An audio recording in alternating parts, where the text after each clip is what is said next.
In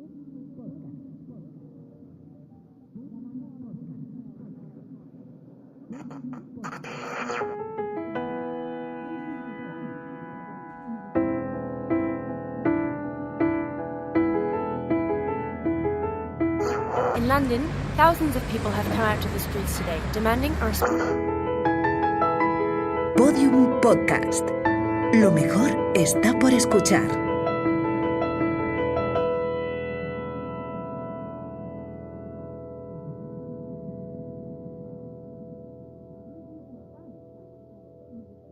Lo que hay en las profundidades raramente es agradable. Friedrich Nietzsche.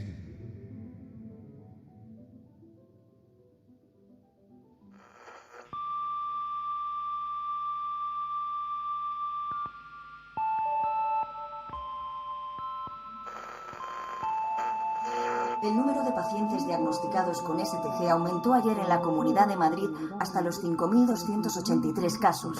En Catalunya, donde las cifras són aún peores, demano a la presidenta de ciutadania un nou comunitat esforç. Som conscients dels sacrificis que tots estan fent. Però és important que... Saben de sobra que van a ciegas, pero mientras tanto están descojonando el país entero. Lo que se necesita aquí es un golpe de timón. Son palabras del general en la reserva Rodrigo Sánchez del Río. El mensaje, filtrado desde un grupo privado de militares... Desde la Organización Panamericana de la Salud desaconsejamos enérgicamente los confinamientos. Insistimos en que no hay indicios de que los confinamientos prevengan la enfermedad. In London, thousands of people have come out to the streets today, demanding a response from the government to the pandemic. Desconcierto en la comunidad científica ante los últimos descubrimientos sobre el STG. La publicación simultánea de dos estudios, uno español y otro alemán, ha puesto el foco en el llamado gen problema. Eine endokrin wirksame Substanz ist eine Chemikalie, die uns... Un disruptor endocrino es una sustancia química ajena a nosotros, a nuestro organismo, que altera nuestro equilibrio hormonal. Es decir, produce una alteración de nuestros procesos biológicos. Nos decías, José Antonio, que este descubrimiento de la española Sara Cobo es prácticamente imposible, ¿no? Sí, bueno, no es imposible, como estamos viendo, pero sí que es algo nuevo. Nunca habíamos visto una cosa como esta, ni parecida. Por eso es tan difícil de comunicar a la sociedad, porque nadie lo entiende bien todavía. Ya. Ni siquiera los científicos, quiero decir. No sabemos lo que pasa. Ahora mismo podría decirse que no sabemos qué es el STG. ¿Qué quieres decir con eso? ¿No es un virus?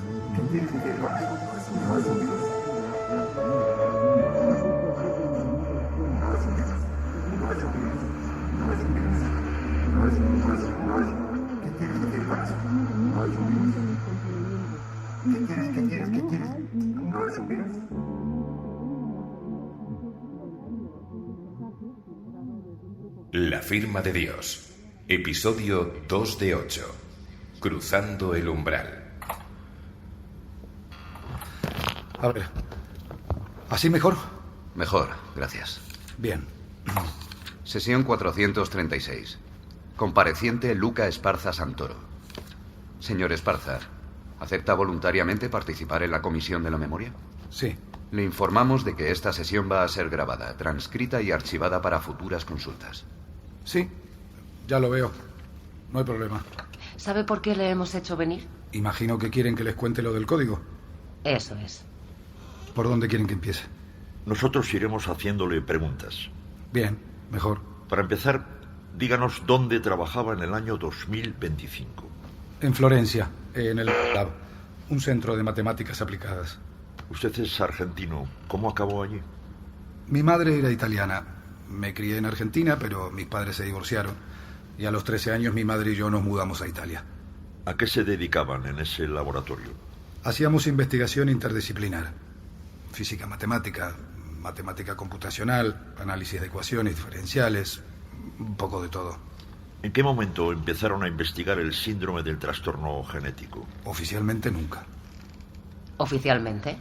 El lab no se ocupó del STG. Fue cosa mía. Me lo planteé como un hobby, digamos. ¿Qué es lo que hacía exactamente? Lo mío, mi campo. Análisis numérico. ¿Podría ser más específico? Sí, a ver. A principios de 2025, en pleno esplendor de la pandemia, me encontré con una noticia que me llamó la atención. Un grupo de científicos canadienses había procesado en una supercomputadora algunas muestras del gen problema. ¿Se refiere al gen que provocaba el síndrome? Sí, lo llamaban gen problema. Era una mala traducción del inglés. Bien, siga. Los canadienses procesaron, no me acuerdo del número exacto, pero creo que fueron 60 y pico mil muestras de ese gen. Les llevó meses. Tengan en cuenta que cada uno de aquellos genes tenían unos 10.000 pares de bases. Esos son 20.000 letritas. A, T, C, G. Piensen en el número de combinaciones posibles. Una barbaridad. Bueno, pues al procesar las muestras en la supercomputadora se encontraron con que solo había 8.128 combinaciones. Quiere decir, para que quede claro, que el gen problema tenía 8.128 formas. Eso es. De todas las posibles, que eran muchísimas, el gen problema solo presentaba 8.128 configuraciones genéticas. Ni una más, ni una menos. Entiendo que una de ellas era la que encontró la doctora Cobo, la que estaba formada solo por guanina. Sí, y la otra era la de los alemanes, la que solo tenía adenina. ¿Por qué le llamó eso la atención? Por el número, 8.128. Es un número perfecto. Por aquella época yo estaba trabajando con números perfectos. Era mi... podría decirse que estaba obsesionado con ellos. ¿Trabajando? ¿De qué manera? Intentaba descubrir si son infinitos. ¿Lo son? Nadie lo sabe todavía. Y la verdad, no creo que haya nadie pensando en eso ahora mismo. Bien. Así que ese número le llamó la atención. ¿Y qué? Me puse a darle vueltas. Me parecía raro que el gen problema tuviese 8.128 configuraciones genéticas distintas, pero siempre se manifestase de la misma manera. Provocando STG. Exacto. Sea cual sea la configuración que te toca, si ese gen se te despierta, si tienes la mala suerte de que se te despierte, vas a tener fiebre, problemas respiratorios y problemas cardíacos. Todos los pacientes tenían el mismo cuadro clínico, clavado. Entonces, ¿por qué adopta ese gen 8.128 formas distintas? ¿Por qué en una persona el gen problema tiene una configuración y en otra persona tiene otra? ¿Entienden? ¿A qué obedece? Solo había una manera de descubrirlo, buscando un patrón. Y los patrones son cosas de matemáticos. No hay nada más matemático que un patrón. ¿Y usted decidió buscarlo? Sí. ¿Cómo? Para empezar necesitaba una computadora capaz de mover aquellos números tan enormes. Mi PC estaba conectado al lab en remoto, así que pedí permiso para usarlo. Pero claro, no bastaba con introducir aquellas 8.128 cadenas de letras. Tenía que cruzarlas con otros datos.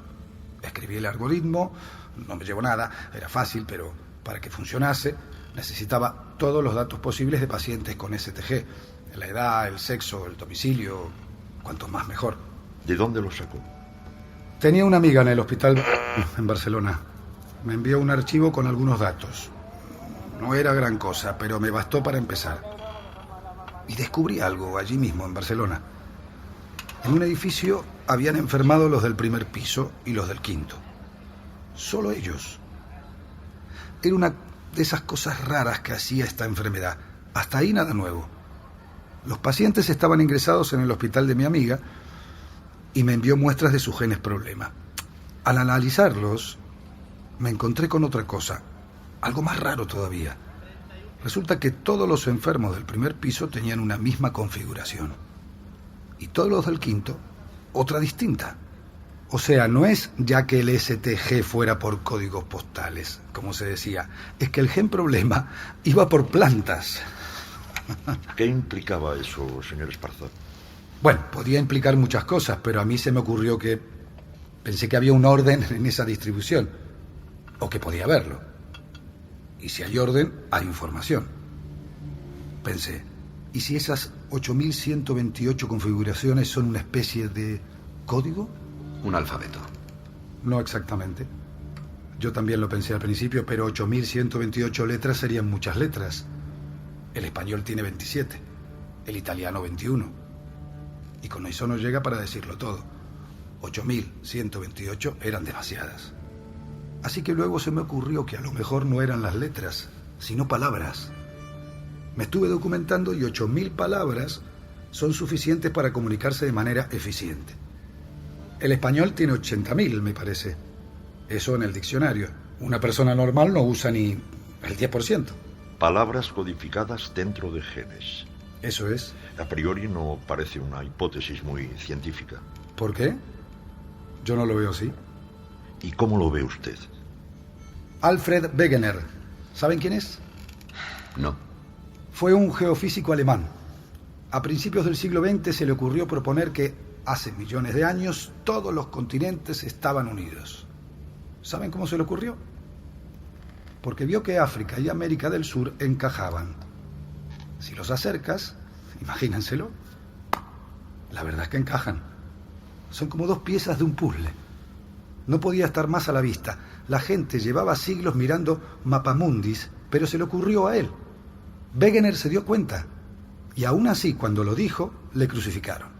Le llamaron de todo, loco, hereje, de todo. Pero resulta que tenía razón. La diferencia es que yo me lo callé. No soy tan valiente. Pero no se la cayó. ¿O no estaríamos aquí? Bueno, no. Se lo dije a una persona. ¿A quién? A Maulana, mi jefe. Tenía que contárselo. Estaba usando la supercomputadora del centro. ¿Él le apoyó? Me dijo, no tiene ningún sentido, pero sé que no vas a dejar de pensar en eso. Así que se ofreció a echarme una mano y nos pusimos a programar. Cada uno desde nuestra casa. La idea era mejorar lo que yo había hecho. Compartíamos el código que íbamos escribiendo. Hablábamos todos los días, varias veces al día. Acabó tan obsesionado como yo. El problema es que estábamos atados de pies y manos. ¿Por qué? Para saber si aquellas 8.128 configuraciones del gen problema eran de verdad palabras, necesitábamos una guía de algún tipo. Una especie de piedra roseta. Y para eso necesitábamos muchísimos datos. Datos de pacientes. Quiero decir, todos los posibles. ¿No ha dicho que ya los tenía, que se los facilitó esa amiga suya? Ella me pasó algunos datos, pero eran muy pocos, muy básicos. De ese edificio de Barcelona, por ejemplo, solo tenía la dirección de los pacientes y la codificación de su gen problema, nada más. No sabía si eran hombres o mujeres, si eran jóvenes, viejos. A lo mejor todos los del primer piso eran familia. Yo no lo sabía. Antes de poder sacar conclusiones, necesitábamos todos los datos que pudiésemos conseguir del mayor número de pacientes. Edad, sexo, dirección, raza, enfermedades previas, descendencia. Y de toda esa gente, además, necesitábamos muestras de su gen problema para saber cómo se expresaba. ¿De dónde sacaron esos datos? Fue idea de me dijo. ¿Y si se los pido al gobierno? ¿Eso era legal? No, claro que no. Por supuesto que no era legal. Violaba todas las leyes de protección de datos, pero digamos que mi jefe estaba bien conectado. Era un hijo de un mandamás del gobierno. Su bisabuelo había sido fascista, de los de verdad, los de Mussolini. Y el caso es que conseguimos los datos, un montón. Más de 5.000 genes problema extraídos de pacientes con STG, asociados a su ficha de la Seguridad Social, con todos los datos imaginables. ¿Qué hicieron con ellos? Los metimos en la supercomputadora. Nuestro algoritmo los cruzaría con el gen problema de cada uno de ellos y a su vez cruzaría todos esos datos entre sí. ¿Eso no le planteó ningún problema ético? Ya, bueno, estaba esperando esa pregunta. A veces hay que ser laxo con la ética. Si no, no podríamos hacer nada. Es un punto de vista. ¿Encontraron su piedra de Rosetta? La encontramos, sí. Un pedazo, por lo menos. ¿Qué quiere decir? El algoritmo encontró un patrón. Descubrió que cierta configuración del gen problema, una de aquellas 8.128 variantes, se concentraba en los pueblos de alta montaña. En los Apeninos había muchísima gente con esa configuración en concreto, con esa palabra. Al principio la tradujimos como montaña. Nos parecía lo lógico. Pero luego la encontramos también en gente que vivía en la ciudad. Menos, pero se daba. Así que no podía significar montaña, claro. No tendría sentido. Miramos dónde vivía esa gente de las ciudades y descubrimos que todos vivían en rascacielos. En plantas altas. La 40 o más.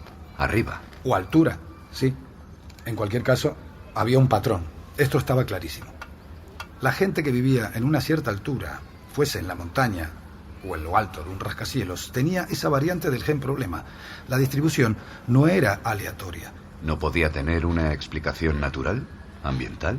Lo pensamos, pero no hay ningún elemento ambiental común entre un pueblo de los Apeninos y un rascacielos de Roma. Su único nexo de unión es una idea, la altura, y eso lo construimos nosotros, los humanos. Es un constructo intelectual. Así que ese gen, o lo que fuese que activaba ese gen, sabía dónde vivía la gente. Lo sabía y lo entendía. Y más importante, quería que nosotros supiésemos que lo entendía. Señor Esparza, algunos estudiosos dijeron que su descubrimiento fue el auténtico comienzo de lo que vendría después. Ese salto que usted dio. De no haberlo dado, seguramente no habríamos pasado por todo esto. Eso me parece bastante mezquino, francamente. Es como culpar a Einstein por la bomba atómica. Yo solo comparé unos números. ¿Lo hicieron público en ese momento? No. Necesitábamos más ejemplos. Y eso nos llevó un tiempo. Tradujimos 23 palabras en total. Las medio tradujimos, vaya. No estábamos muy seguros del significado, pero sabíamos que no andarían lejos de lo que proponíamos. Dentro, fuera, curable, incurable. También nos los apañamos para traducir los números. Una vez encontramos el 1 y el 2. Los demás salieron solos, salvo el 0. El 0 se nos resistió. ¿Qué pensaba usted en ese momento? ¿Respecto a qué? Había encontrado mensajes codificados en un gen. En un gen que se expresaba sin causa conocida después de millones de años sin hacer absolutamente nada en nuestro organismo. Sí, era alucinante, sí. Lo sigue siendo, ¿verdad? Si les digo la verdad, no sé lo que pensaba. Estaba emocionado. Estaba frenético. Casi ni dormía. Dormir me parecía una pérdida de tiempo. ¿Qué pensaba yo en ese momento? No sé. En su momento jamás habría dicho esto que voy a decirle, pero creo que la ciencia debe tener unos límites. Hay que saber decir hasta aquí. Hay cosas en la naturaleza a las que es mejor no asomarse. Pero eso lo digo ahora, claro. En ese momento era imparable, ya le digo. Señor Esparza, en abril de 2025 usted publicó por fin su investigación. Sí.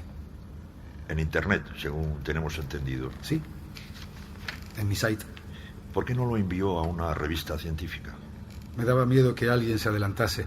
Esas revistas son lentas y hay... o había mucha política. Entiendo.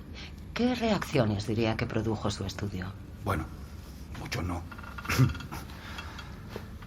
Al principio, cuando lo publiqué, yo creo que todo el mundo me tomó por un chiflado, la verdad. Yo habría pensado lo mismo seguramente. Pero luego hicimos público el algoritmo y la gente empezó a comprobar mis datos. En una semana ya estaban diciendo que me darían el Nobel. Pero no se lo dieron. No les dio tiempo. Eso me gusta pensar. Tenemos entendido que no solo comprobaron sus datos, sino que enriquecieron su investigación. Era la idea. Para eso lo hicimos público. Lo que pasa es que no podía hacerlo cualquiera. No bastaba con el algoritmo. Se necesitaban unas bases de datos muy completas y un procesamiento de cálculo potente. En Estados Unidos se encargó el MIT. Tradujeron 200 palabras, me parece. Los colores, por ejemplo. Eso lo hicieron ellos. ¿Se confirmó entonces que había mensajes? Se confirmó. Y si había mensajes, había comunicación. Sí, unidireccional, pero sí. Y por tanto, tenía que haber un emisor. Señor Esparza. Sí, claro. Alguien estaba lanzando aquellos mensajes. Lanzando, no sé si es la palabra, pero ya me entienden. Me acuerdo de que se hizo una encuesta a nivel europeo, creo. Casi el 80% de la gente, el 70% y mucho, estaba convencida de que era un proyecto militar. Un arma biológica. Eso es. Tengan en cuenta que seguíamos sin saber por qué se activaba aquel gen. Había algo en el aire, en el agua, en la comida. Nadie tenía ni idea de cuál podía ser el disruptor endocrino. ¿Dónde estaba? Por más que buscaban, y estaban medio mundo buscándolo, no encontraban nada. Así que a alguna gente la teoría del arma biológica no le sonaba totalmente descabellada. Las apuestas estaban entre Estados Unidos, China y Rusia. Los tres lo negaron. ¿Pero qué iban a hacer? Si creas algo así y te descubren, no vas a admitirlo. No sé si recuerdan aquella comparecencia del presidente de Estados Unidos negándolo todo, diciendo que ni siquiera sabían cómo se podía hacer algo así, que no se podían insertar mensajes en el ADN. ¿La recuerdan? Sí. La cuestión es que eso no era verdad. ¿No? No, claro que sabían hacerlo. No soy un experto en genética. Para eso tienen...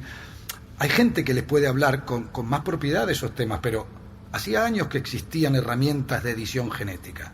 Estaba el CRISPR, que se usaba exactamente para eso, para escribir ADN a medida. Que los americanos soltaran aquella falacia en público no ayudó. Al revés, dio munición a los conspiranoicos. Pensaron, si nos engañan con esto, ¿por qué no van a estar engañándonos con todo lo demás? Hasta se manifestaron. En Roma hubo una manifestación enorme. Se convocó por redes sociales. La gente se saltó el confinamiento. Estaba todo el mundo harto ya. La policía intentó dispersarlos, pero no hubo manera. Entiendo que usted no se tomaba en serio aquella posibilidad. ¿Que fuese un arma biológica? Sí. No. ¿Por qué? Era demasiado enrevesado. ¿Para qué crear un arma que despierta un gen atávico que provoca fiebre y problemas respiratorios? Hay formas muchísimo más fáciles de matar a la gente. No hace falta dar tantas vueltas para eso. Pero si no era un desarrollo militar, ¿qué podía ser? ¿Qué pensaba usted en aquella época? Bueno, pues es que podían ser muchas cosas.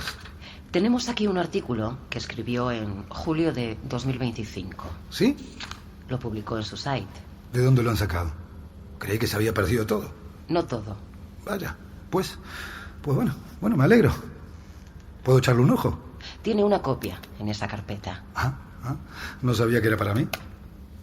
Una hipótesis sobre el STG. Sí, me imaginaba que iba a ser esto. Permita que le lea un párrafo. El tercero de la segunda página. Partiendo del hecho evidente de que hay una inteligencia tras los mensajes codificados en los genes problema, no deberíamos rechazar hipótesis menos conservadoras que las propuestas hasta el momento. ¿Y si esa inteligencia que trata de comunicarse con nosotros lo estuviese haciendo desde otro plano de la realidad? ¿Y si esta extraña, improbable manera de comunicación a través de lo que podríamos llamar escritura genética es la única puerta que tienen para llegar a nosotros? ¿Y si estamos ante el primer contacto con un ente extradimensional? Esto lo escribió usted. Sí. ¿Podría explicarnos a qué se refería con ente extradimensional? Pues la verdad es que no tengo ni idea. ¿Se le ha olvidado? No, quiero decir que... Vamos, no tengo ni idea ahora, pero tampoco la tenía entonces. Solo estaba especulando, era mi site, no era una publicación científica. Solo intentaba abrir un poco las puertas de lo posible. Imaginarme otros escenarios, ¿no? ¿Por qué no? ¿Recuerda cómo fue recibido el artículo? Yo ni lo llamaría artículo. El texto, llámelo como quiera. Tuvo una cierta difusión, no mucha. Me escuchaban porque era el tipo que había descubierto el código, pero no creo que nadie se lo tomase muy en serio. Por lo menos al principio, cuando lo publiqué. Y sin embargo, parece encajar con lo que descubrió usted después. Yo no diría tanto. Creo que, francamente, no sé si algo encaja con lo que descubrí después. Hablemos de ello. Fue poco después de la publicación de este texto. Unos meses después, a finales de año. Partió de una idea muy sencilla. Lo piensas ahora y dices, ¿cómo no se nos ocurrió antes? ¿Cómo no se le ocurrió a nadie más? El caso es que ahí fue cuando empecé a asustarme. ¿Por qué dice eso? Me di cuenta de que estábamos ante algo importante. Importante ya era, claro. No digo que no, pero me refiero a importante en términos, no sé, en términos cosmológicos. ¿Cómo dio con ello? Se me ocurrió convertir las 8.128 configuraciones del gen problema en lenguaje binario. Ceros y unos. Salieron unos números larguísimos, inmanejables. Los metimos en la supercomputadora del Lab, la conectamos a Internet y escribimos un algoritmo que buscaba esos mismos códigos en cualquier parte, donde fuese, por toda la red. Minería de datos. Sí, pero a una escala como jamás se había hecho. ¿De dónde sacó esa idea? No sabría decirle. Supongo que se me ocurrió sin más. ¿Sin más? Como Wegener, con los continentes. Pero usted intuía que podía haber algo ahí. Si no, no lo habría hecho. Intuía que podía haber algo, pero no sabía qué. Y desde luego nada ni remotamente parecido a lo que encontramos. Aquello era como buscar una aguja en un pajar infinito. A priori, parecía una pérdida de tiempo. Seguramente por eso nadie lo había hecho antes. Implicaba monopolizar una computadora de millones de euros para una tarea que parecía ridícula en un momento en que las supercomputadoras estaban muy requeridas, mucho. Si tan imposible era encontrar algo, ¿cómo explica que ustedes lo encontraran? Porque no era imposible, claro. Solo era muy improbable. Hay una sutil pero enorme diferencia matemática. La clave fue el deep learning. Inteligencia artificial. Sí, al mismo tiempo que el algoritmo buscaba, aprendía. Iba aprendiendo. Se enfrentaba a una cantidad inconmensurable de datos, pero a medida que fracasaba, aprendía de sus errores, y eso le servía para afinar la búsqueda. Convirtió los códigos binarios que le habíamos introducido en representaciones tridimensionales, en coordenadas espaciales y temporales. Eso le permitió buscar aquellos 8.128 códigos binarios en las imágenes indexadas en Google. Luego, dio un paso más allá y empezó a buscarlos también en archivos de sonido y en vídeos. Es algo técnico y no es fácil de explicar sin tener una base de matemáticas computacionales y criptografía, pero les puedo decir que hasta nosotros estábamos asombrados. ¿Cuánto tardó en dar con algo? 6 días. A los 6 días, de pronto, teníamos 52 coincidencias. Es decir, que el algoritmo había encontrado alguno de los 8.128 códigos binarios en 52 sitios distintos. ¿Sitios? Textos, imágenes, audios. ¿Recuerda alguno de esos sitios? No creo que los olvide en la vida. Los encontró en las variaciones Goldberg de Bach, en la 9ª Sinfonía de Beethoven, en 3 fachadas góticas, en una obra de Leonardo da Vinci, en un cuadro de Jackson Pollock, en las pinturas rupestres de la isla de Sulawesi. Puedo seguir, si quieren. Señor Esparza, para que no haya ninguna duda, ¿quiere decir que esas obras contenían mensajes? Mensajes cifrados en el mismo idioma que hablaba el gen problema. Sí. ¿Cómo? Quiero decir, ¿cómo se expresaban esos códigos en lugares tan distintos? De distintas maneras. En las catedrales góticas era un mapa tridimensional formado por elementos ornamentales de la portada. En la composición de Bach tenía la forma de flujos de relaciones geométricas dentro de la partitura. Los códigos estaban a la vista, en todas partes, pero estaban cifrados. La única manera de encontrarlos, de poder verlos, era tener una potencia de cálculo y unas herramientas de inteligencia artificial como las que teníamos nosotros. Solo 5 años antes habría sido imposible. Ha mencionado unas pinturas rupestres. ¿Las de Sulawesi? Sí, en Indonesia. ¿Cuándo se hicieron? Según los paleontólogos, hace 44.000 años. ¿Eso quiere decir? Exactamente lo que están pensando. Que quien quiera que estuviese intentando comunicarse con nosotros llevaba haciéndolo desde los albores de la humanidad.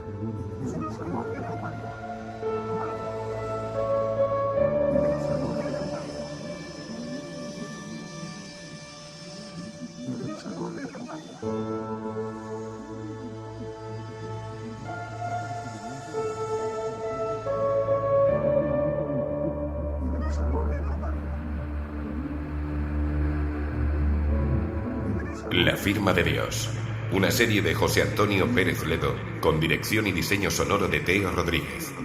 Ya disponible en podiumpodcast.com.